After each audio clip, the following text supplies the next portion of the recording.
Welcome to the RNL, the Revolution Nothing Less show. This is our 216th episode. Today is October 3rd, 2024. My name is Sunsara Taylor, and I'm very pleased to be joined today by Rafael Kadaris. Welcome, Rafael. Good to be here, Sunsara, and welcome to everyone tuning in. This is a show about a real revolution. And this is what humanity urgently needs. Just look around the world. Look at the wars that are intensifying in the Middle East. Look at the destruction of our planet fueled by the system of capitalism, imperialism. This system needs to be overthrown as soon as possible. Yeah, and on this show, we follow the work and leadership of Bob Avakian, who's developed a whole new framework for human emancipation, the new communism. Rafael, why don't you run down what's on our episode today? Yeah, so we're going to be hearing from Bob Avakian on the liberation of Black people and the fight for the emancipation of all humanity. We're going to be talking about the campaign to get his voice, his social media dispatches everywhere throughout society. And we're going to be hearing from Noche Diaz on a major new statement that just got released from the REVCOM Corps for the emancipation of humanity. But first, we're going to start today's show with a few words about the mounting U.S.-Israeli aggression in the Middle East and the heightening danger of imperialist nuclear war. For almost a year now, Israel, with the full backing of the United States, has been carrying out a barbaric genocide against the Palestinian people in Gaza. Israel has slaughtered more than 41,000 people and maimed, tortured, imprisoned, displaced, and starved millions. Now, this U.S.-Israeli aggression is spilling into a wider regional war. Last week, Israel carried out crippling surprise attacks on Hezbollah, a reactionary Islamic fundamentalist group in Lebanon. Israel exploded pagers and walkie-talkies, killing and maiming thousands of innocent civilians. Then it bombed, killing more than 550 people in one day alone. Then Israel assassinated the leader of Hezbollah, and now it has begun a ground invasion in Lebanon. After weeks of Israel's escalations, Iran, Hezbollah's backer, retaliated with missile strikes against Israel. As we film today, Israel is preparing its own military response to Iran, and the U.S. has given its blessing.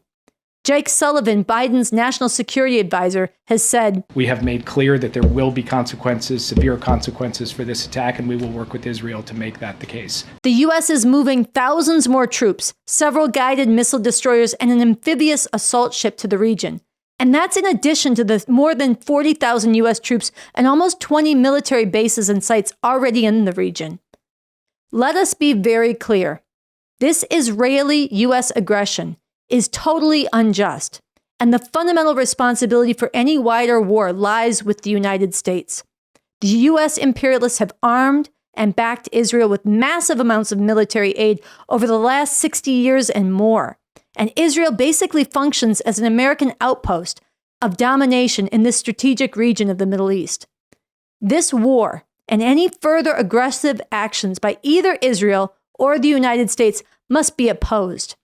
And the danger of a civilization-ending nuclear war is real, and this must be understood and opposed as well. Israel is a nuclear power.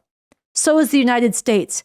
Iran is an aspiring nuclear power, close to being able to develop a weapon, and Iran has allies in Russia, China, and North Korea, all of which themselves possess nuclear arms. This makes it even more urgent to oppose this war and drives home the need for a revolution that would work to put an end to all such weapons of mass destruction and all reactionary wars.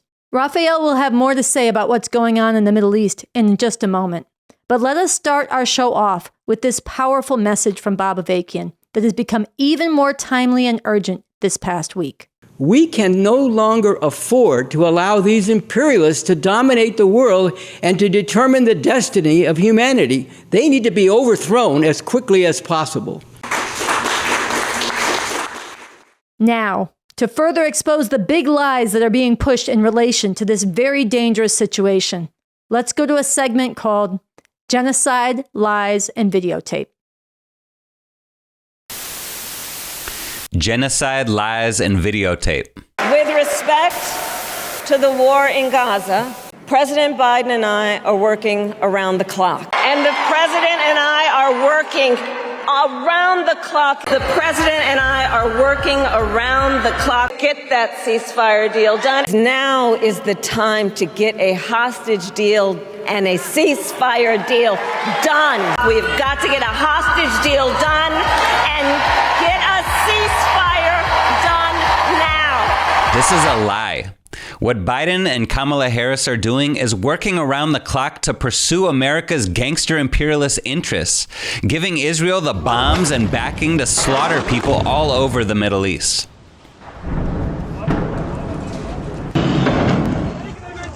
I will always stand up for Israel's right to defend itself, and I will always ensure Israel has the ability to defend itself. As I have said, I will always ensure Israel has the ability to defend itself. My commitment to the security of Israel is unwavering. Our position has always been that Israel has a right to defend itself, without any question. This is another lie. As Bob Avakian put it, what about Israel's right to defend itself? That is another argument raised by Israel and its supporters. The truth is that Israel, like apartheid South Africa before it, is an illegitimate state, and as such, it has no legitimate right to defend itself. And its so-called defense has repeatedly involved the deliberate killing of civilians, including large numbers of children. I don't think either party right now is doing justice to Palestinians. That doesn't mean that they're the same. I think that a Donald Trump presidency would be absolutely catastrophic. I've seen a lot of discourse about like pro-Palestinian people and a lot of leftists not wanting to vote for Kamala Harris. And one of their biggest talking points is that she is a Zionist and that she is a cop, and that they don't want to vote for a Zionist and a cop. Guys, what do you think would happen? Who do you think would be president if Kamala Harris does not win? What does he believe in other than Zionism? So would you rather have the Zionist who is going to implement Project 2025 or the Zionist who used to be a cop? Please take your choice right now. the idea that we have to choose between a mass murdering, mass incarcerating Zionist cop and a fascist who wants to make things even worse is the biggest lie there is. The real choice is, are you going to accept this monstrous system of capitalism, imperialism, and everything it's doing to humanity? Or get with Bob Avakian and get organized for revolution to bring a much better system into being? As Bob Avakian put it, this is not a time to be siding with one group of oppressors or another. This is a rare time, a very rare opening, a chance that may come only once in a lifetime, a chance to take advantage of the deep divisions among the ruling oppressors and go after their whole system with the aim of bringing the whole thing down and putting something much better in its place.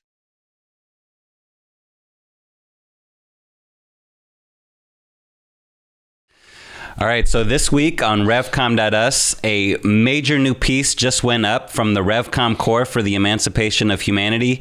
And I'm really excited to have Noche Diaz, a national spokesperson for the REVCOM Corps, here to talk to us about it. Thanks, Rob. I'm glad to be here. So why don't you tell us, when this was announced, it said this is a really important recruiting tool for the REVCOM Corps. So why don't you tell us a little bit about that? Yeah, so this is one of the reasons why we really wanted to do this segment, is to really convey to the audience and to the people who see this online, the people in the REVCOM Corps and the people newly learning about this. These 6 points were published not just for us to study ourselves, but to really use to go out and fight to recruit people into the REVCOM Corps for the emancipation of humanity on the right basis, for revolution in this time, for a radically different and fundamentally different system, because we are living in a time where the revolutionary forces can't just trot along and add one here and one there while the world is really literally burnt around us and hurtled towards all-out crisis and no bright future for humanity shining through. This has to be a time when the revolutionary forces go from weak to strong, from small to big, and that's only going to be possible if people are grounded in what this is for and how to go to work for it. Okay, so these 6 points are a tool to serve that, and it walks through for people One, what we understand about the system of capitalism, imperialism is the problem we face. It can't be reformed. It must be overthrown. I'm going to rapidly go through these. But two, we need and we demand a whole new way to live in a fundamentally different system. And it talks a little bit about what that is. Again, we're not going for something less. We're not going for a few changes within this system. We're not trying to, put a bow on a, pile of shit. Three, we are working urgently for revolution because we are living in a rare time when revolution has become more possible. And it walks through what it means to say that this is a rare time when this is more possible, which, magnifies the urgency, but also the possibility. Mm-hmm. And then we're not talking about some, hypothetical future situation. We're talking about in the time we're living in now and what we're facing this year. 4, we follow, spread, and fight for the leadership of Bob Avakian. For a real revolution, you need real revolutionary leadership. And that's what we have. And it's our biggest strength for being able to prepare for and carry out a truly emancipating revolution in this time. 5, we urgently apply these crucial strategic methods and objectives. This outlines some key through lines in all of our revolutionary work that has to go into preparing the ground, preparing people, and preparing a core of leadership for a time when we could actually go all out to make a revolution and carry out a revolutionary struggle to bring this system down. And then finally it ends with, once again, we are living by and working every day to apply these 6 points to get to where millions can be won to make this demand a reality through fearless, determined struggle. The demand is we need and we demand a whole new way to live in a fundamentally different system. So you need to become part of this revolution. Well, I think that's really important, Noche. You walk through the 6 main points of this piece. How we are preparing the people and organizing now for a real revolution for the emancipation of humanity. And even, you see, even right in the title, it answers a question that we run into all the time. What are you guys actually doing to prepare for revolution? How are you going about it? This is something people want to know, and it's something they need to know to be able to work on this themselves. So is there more you want to say about this? How people can actually use this document? Yeah, this piece, these points also give people very little wiggle room to try to make this about something less than revolution, to try to make it about just maybe making a few changes within this system or helping a few people. No, it's very clear about what we're going for and that it's not some far off distant fantasy. And speaking of no wiggle room and nothing less than revolution, all the way emancipating revolution and being hardcore about that, let's talk about number 4 in this document, which is really a pivot of the whole thing, which is that we follow, spread, and fight for the leadership of Bob Avakian. Our greatest strength in preparing for an emancipating revolution is the leadership of Bob Avakian, BA. In timely social media dispatches, at Bob Avakian Official, BA reveals the brutal reality of this system and brings alive the possibility of a fundamentally different and much better system, providing the decisive leadership needed for revolution. BA goes through the world and leads with a largeness of mind, generosity of spirit, and a lively sense of humor. BA brings the truth that the powers that be don't want you to know. Putting his voice before millions is critical to bringing forward and training the forces for a real revolution. And again, Bob Avakian is hardcore for a real revolution that gets everyone all the way free, and that leadership that we're following and spreading is going up against other leaders that are being put in front of people that are misguiding them, heading them down dead ends or destructive paths, either to themselves or to others.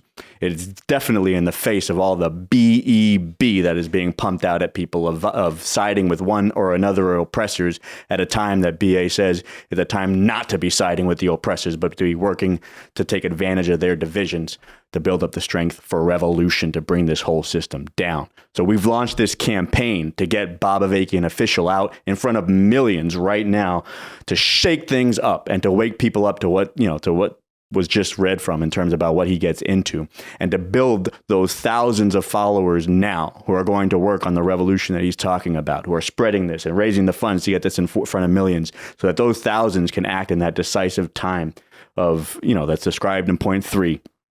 To really win millions, to be working for revolution, to become followers of BA, and to actually bring about this revolution. And then, because as point 2 and 6 reminds people, we're going to bring this system down, to replace it with something that would actually be worth living in, and we're preparing people to be leaders and part of that new society.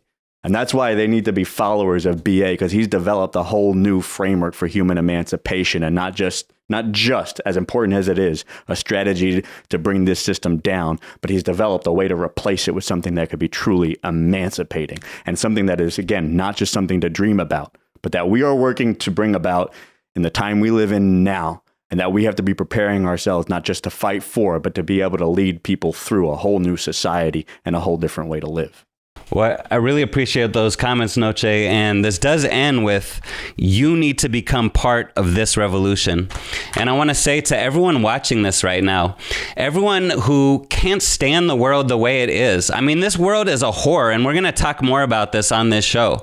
You know, everyone who's tired of so many people being treated as less than human, from Gaza to Lebanon to Springfield, Ohio, you do need to become part of this revolution, because this revolution is needed, it's urgently needed, and it's more possible than it's been in generations. And we have the leadership to unlock that possibility in Bob Avakian. And what's missing is you. And now we have an incredible resource in this statement that gives you the tools that you need to be able to actually work for this revolution and be part of a national organization working together to put this revolution on the map, to spread Bob Avakian's leadership everywhere, and to get in position so that we can actually seize on the coming crisis to make a revolution and get to a much better world for humanity. So join this.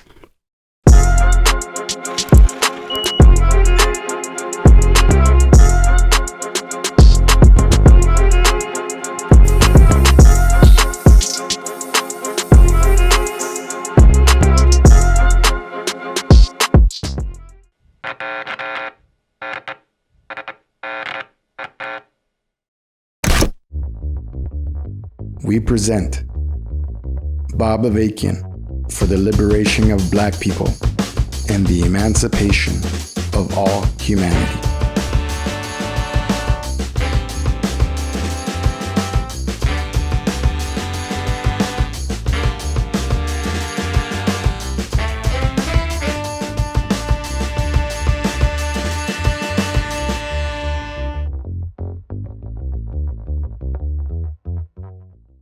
One of the things that comes through most powerfully in Bob Avakian's memoir is that a profound hatred for the oppression of Black people has been a defining part of Bob Avakian's life.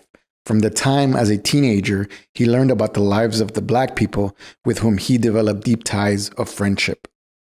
Never feeling that because he is white, it is not his place to be involved in the struggle against this oppression, but on the contrary, determined to contribute whatever he could to this struggle, Bob Avakian, BA, from the time he worked closely with the Black Panther Party in its revolutionary days in the 1960s, has made the liberation of Black people a defining part of his life's commitment and work. As he developed as a revolutionary communist and emerged as the foremost revolutionary leader and thinker in the world, this commitment has become even deeper and has been strongly interwoven with a dedication to the emancipation of all humanity from every form of oppression and exploitation. All right, so that was the opening of a really important article and series we did here at the RNL show on Bob Avakian for the liberation of Black people and the emancipation of all of humanity. It's an incredibly important film. You should watch it in full on our channel. You'll learn a tremendous amount. And we wanted to start this segment with that because it tells you a lot about who Bob Avakian as a person and as a revolutionary leader is. And it also gives a sense of the profound role that Black people have played in the 1960s and at other historical moments, but especially in the 1960s, as a hardcore force for real revolution, really rocked this country back on its heels, inspired people of all backgrounds, and made the struggle against oppression and the struggle for revolution, put revolution on the map, frankly, and made the struggle for revolution real among millions. And this is a role that Black people played in the 60s.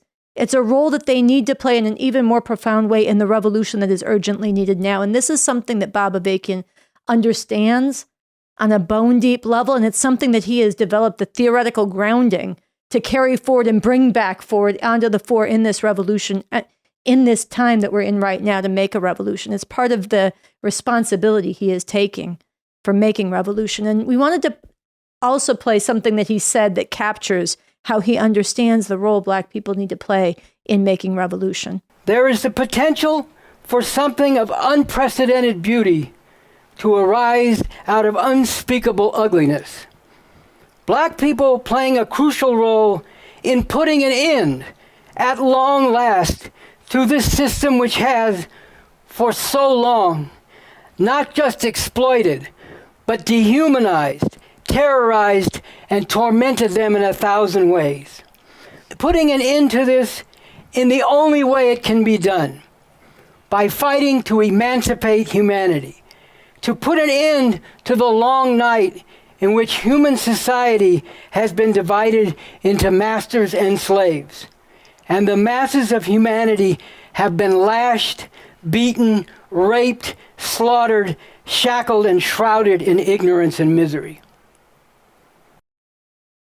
And that is an extraordinary quote. It captures so much of the horror and the agony Black people have been put through, and so much of the inspiration and the profoundly liberating role they can and must play in this revolution. But here's the thing. It is not automatic. It is far from automatic that Black people will play this role. And in fact, since the 1960s, there have been powerful forces of this system, of what it's forced people into, how it's degraded people's lives, how it's ground them up and ground them down through mass incarceration, through terror, through penning Black people in, taking the jobs away, and pitting people against each other. They're killing and fighting each other. And in other ways, there has been a lot working against Black people playing the emancipating role they can and need to play. And Bob Avakian, as part of taking responsibility for really making revolution in this country, in this time, is struggling and identifying what's standing in the way of this coming to the fore again in a positive way. And he is providing this leadership in his social media dispatches at Bob Avakian Official. And so we're very excited to announce, as part of the overall campaign to get Bob Avakian's leadership and social media dispatches known and engaged by millions, a really, really profoundly important new series that he's putting out called A Profound Fight for the Soul of Black People, a defeated people or a revolutionary people. And the first one of these with that title is actually coming out tomorrow. Yeah, and think about just the second part of that title and the stakes of it, right? A defeated people or a revolutionary people. And as you were saying, we've seen, and as you could see in that video we played earlier, you can see, the potential that Black people have played and the role that they've played in the history of this country, exactly because this country was founded on their enslavement and on their oppression. 400 years of fucking oppression of Black people in this country, and the democracy of this country has never meant shit to Black people, really, and so and you've seen Black people repeatedly rise up throughout the history of this country, from the slave rebellions all the way through the Civil War and the powerful rebellions of the 1960s, which inspired people. It inspired Bob Avakian, but inspired people all over the world, and it wasn't just some narrow thing about let's get, as much as we can for ourselves and fuck everyone else. It was about ending this oppression, and uniting with others to do that, and we've even seen that potential, the glimmers of that potential, more than glimmers actually, in 2020 with the uprising demanding an end to racist police terror against Black people after the murder of George Floyd and Breonna Taylor. And, we've seen it repeatedly, glimmers of it. But we've also seen, especially in recent years, the other side of that, decades of assault on Black people, economic changes, which have forced Black people, large numbers of Black people out of the workforce and into hustling just to survive, and into the prisons and into the gang culture. All of this has shaped people and has shaped Black people, has shaped others, but it has, and then there's powerful forces like these Republican fascists that not only want to extinguish that revolutionary potential, but want to extinguish Black people altogether and take what has been a slow genocide and then turn it into a much faster genocide against Black people, right? And you see people, who are taking up destructive, as Noche was saying, destructive and self-destructive ways of thinking. And we saw this really in a major way on display recently in Chicago when I was there, when you have and Bob Avakian spoke to this in Revolution number 73, powerfully spoke to this, of black people hating on immigrants, nonsense and worse from people who should know better. It is nonsense and worse. And we saw it when we took this out in Chicago. We saw people who, some people who welcome someone finally speaking out about this, right? Because they recognize it's a problem, and it runs counter to the best history and traditions, of black people throughout the history of this country. But you also had a lot of people who really did not want Bob Avakian saying that. People who were like, yeah, that's kind of true, but can you water it down a little bit? Maybe say some black people are hating on immigrants. Which is in fact what was in his message. Yeah, he never said all black people. He was saying some black people. And then there was a bunch of other people a lot of people who were like downright hostile to Bob Avakian for bringing up what is an obvious truth. There are way too many black people now hating on immigrants in Chicago, in New York, in cities all across this country. And Bob Avakian was calling it out for what it is. And it also provoked, there's like a real current of black MAGA fascists right now who are getting whipped up by Trump against immigrants, but also in support of Trump's whole fascist agenda, which, by the way, includes the destruction of black people and everything that all the best elements of what black people have stood for historically. So this is these are the stakes, and this is, and like the first part of the title, a profound fight for the soul of black people. That is what it is. It is a profound fight. So it's really exciting that this new series is coming out. I really want to encourage people, go out and print them out, put posters up on the walls, get them to the artists and intellectuals and cultural figures that are talking about these things, that are concerned about the direction of things right now. And definitely, let's raise a lot of money so that we can get online advertising out, so we can reach people who aren't just going to get reached by the algorithm and everything. Yeah, and with this new series coming out where Bob Avakian is grappling with the profound fight for the soul of black people, a defeated people or a revolutionary people, we can already anticipate that a lot of people are going to say, well, who's Bob Avakian to tell people truths they don't want to hear? Who's Bob Avakian to talk about the role of black people? And we can anticipate this because, as you were talking about with number 73 dispatch that Bob Avakian put out, people raised that then. And Bob Avakian took this question head on recently in his dispatch number 90. We want to play a part of his answer. Who is he to say? And in fact, it is quoting from the very first social media dispatch that Bob Avakian ever put out, because he anticipated that people would bring this kind of challenge. And here's how he answered it. Who am I to tell people truth they don't want to hear? I'll tell you who I am.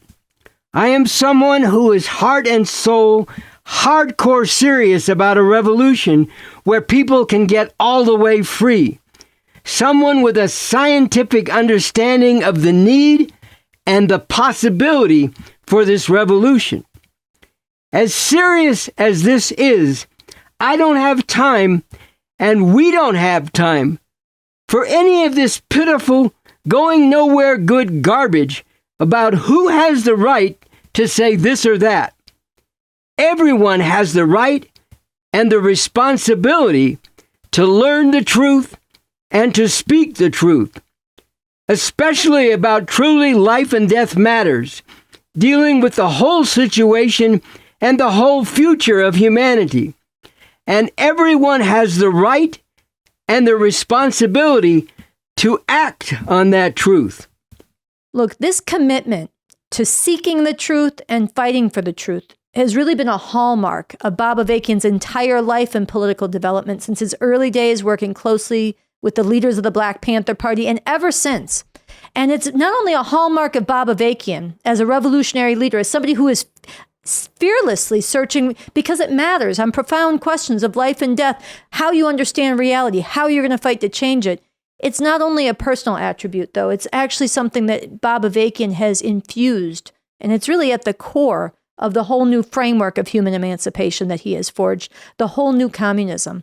The restless search for the truth, whether it be about the history of the communist revolutions, defending the truth of their emancipating emancipatory character up against all the lies and counter-revolution and attempts to suffocate the dream of revolution, but also his fearlessness in confronting where those revolutions fell short, where they went off track, where they carried out grievous errors. Bob Avakian has been unflinching and looking at what led to that and to developing different approaches, a different understanding. And again, at the core of this is the relentless, fearless search for the truth, no matter who is bringing it forward, because it matters that people understand it and that more people be brought into that to be able to change the world in an emancipating way. So Bob Avakian goes on in number 90. He doesn't say everything I just said, but he goes on in number 90 to give fair warning to anybody who hopes he will stop telling hard truths. This is what he says. So I have some hard news for people pushing this garbage. I am going to keep on speaking the truth, including truths that make some people very uncomfortable, because that is a big part of my responsibility as someone doing what I am doing, working every day with everything I have to provide leadership for the revolution that is profoundly and urgently needed, to bring about at long last the emancipation of people who have in fact suffered so terribly for so long under this system, and all people everywhere who are suffering so terribly under this system of capitalism, imperialism. Coming soon, a profound fight for the soul of Black people, a defeated people or a revolutionary people. So as Bob Avakian said, this fearless truth-telling with the aim of actually ending all this oppression, that is the responsibility that Bob Avakian has taken up at a very high level. But it's also the responsibility that all of us need to take up. And, you know, as this new series comes out, we have to be just as fearless as he is in waging this fight, this profound fight for the soul of Black people, a defeated people or a revolutionary people. We have to stand on the truth and go out in society and challenge our friends, our family members. We got to put posters up everywhere on the wall. We got to raise money to get this, boosted on social media with the recognition of the stakes of this and actually making a strategic advance for revolution in this time. Okay, so with that, we want to, for our final segment today, share an excerpt from the interview that Bob Avakian did here on this show. It's an part of the interview he actually mentions in his social media dispatch number 90, where he talks about the impact of working closely with some of the leaders of the Black Panther Party and their search for the truth in a way that everybody in this time could really learn from. Let's watch. I've talked about this before. In my own history, I did follow people who were Black. I followed leaders of the Black Panther Party back in the mid and late 60s. I didn't follow them because they were Black. I followed them because they knew something about what they were talking about, and they were putting themselves on the line to end the oppression of Black people and to make a revolution the way we understood it. So I followed them for those reasons. But I never followed them blindly.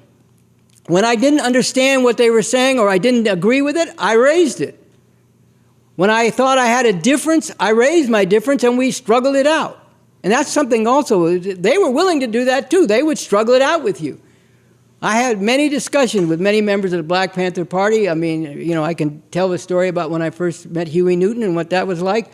But, I worked with Eldridge Cleaver. We had discussions and arguments all the time. I'll tell you a funny story about that. When Huey Newton was going up on trial, after he got in a shootout with Oakland police, one pig died, and Huey Newton was wounded, and he was on trial for his life. Was he going to go to the gas chamber? That was the question. He's going to get convicted of first-degree murder and be put in the gas chamber because that's what it was then. And so the demand was raised as part of coming out of the Panther program that Huey needed to be tried by a jury of his peers, which meant that there had to be Black people, a lot of Black people on the jury, that they couldn't exclude Black people from the jury the way they were systematically doing. Yes, and liberal Bay Area. They were excluding Black people routinely from the jury. So that was a demand. It was a very important demand to have Black people on the jury. Not that black people won't convict other black people of crimes. They do all the time, by the way. But they might be more willing to and able to understand what was involved here, what had gone down, how these pigs had moved on Huey, and so on and so forth. And so one day I was, on the phone with Eldridge, and I've said this before, Eldridge liked his ganja. So he was on the phone, we were talking, and I could tell he was a little bit high. And he says to me, well, we have this demand that Huey needs to be tried by a jury of his peers. And I said, yeah, it's important. He said, well, mainly we've been talking about how that means having black people on the jury. I said, yeah. He said, but what if we change that so that it meant that Huey should be tried by the great revolutionary generals in the world? Mao Zedong, Che Guevara, Ho Chi Minh. And I said, no, I don't think that's a very good idea. Because it would have done a real harm if the Panthers had started raising that demand. It would have undercut the whole thing. People would say, you're not serious. This is serious business, and you're not serious. You're just fucking around here talking about this, that. That's never going to happen. But getting black people on the jury for real, that could happen, and that could make a difference, which it did, by the way. So, when things like that came up, I raised it. I didn't say, put my fist down. Oh, who am I to say that I should disagree with that? After all, he's not only black, he's a leader of the Black Panther Party. Who am I to disagree? Well, there's objective reality. And there's a scientific approach, much as I understood it at the time, which was much more limited then. But still, you go for the truth. And you go for what's, going to actually lead in the direction of overcoming the oppression. Now, look, I got in arguments with them when they were right and I was wrong. Let's be clear, But I'm just making a point about what should your approach be. And this woke shit is really bad in terms of intimidating a lot of good people. A lot of people who want to be part of the fight against oppression and who want to contribute in many ways, including with their ideas about how to wage that fight. And yes, if people are arrogant coming from a superior position, that should be shot down, okay? But this idea that if you're not part of the particular group that's the focus of the oppression in a given situation, you have nothing to say about it, is really harmful. It's not just wrong, it's really harmful, and it's intimidating a lot of people. And I say, don't be intimidated. Speak up. Speak up, in the right spirit. In the spirit we should all have, the orientation we all have is how are we going to actually win this fight? And in a larger sense, how are we going to actually get rid of all this oppression? Speak up. And if you're wrong, people will tell you and you can struggle it out. But people need to quit being confused, and more than that, they need to quit being intimidated out of actually, and that's why I say this is a bad joke. It's doing a lot of harm. I'll just tell one more story about this. I read in a report that someone said to us about the cancel culture that goes along with all this woke stuff. And I think, look, here's the important thing. The cancel culture is basically based on the notion that people can't change. So you go through someone's life, and if you can find one thing that they did badly, one thing they did wrong, even something really wrong, then that's it for them. They have to be canceled. So you go back, even to somebody's childhood, and sometimes to find something they did. Instead of looking at the whole arc of people's life and what's the main aspect of what their life has been about and what direction are they moving in? Are they moving in look, I look around and I see people who've done bad things. Well, all of us have done bad things, we want to be honest, but people who become committed, revolutionaries, veterans of the U.S. military in Vietnam who did horrific things but became revolutionaries. Now, here's the thing. If your outlook is that people can't change, then obviously nothing meaningful can change. Society can't change. The world can't change. If people can't change, if people don't change and can't change, then you can't make any real change. No fundamental change. So then all you can do is scuffle and scramble to see if you can get a better position within what is. But that's the logic of cancel culture.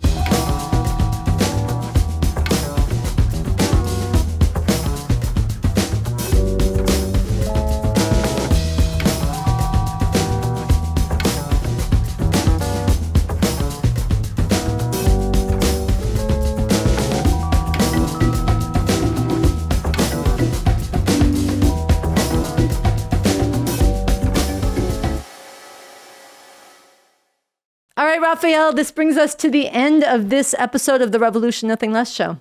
Yeah, so don't forget to hit the like button, comment below with your thoughts, and definitely as these Bob Avakian dispatches come out, watch them, spread them, donate so we can get them out much further. All right, and with that, we want to thank you for tuning in. Thanks to the RNL crew for putting the show together, and we will see you back here next week.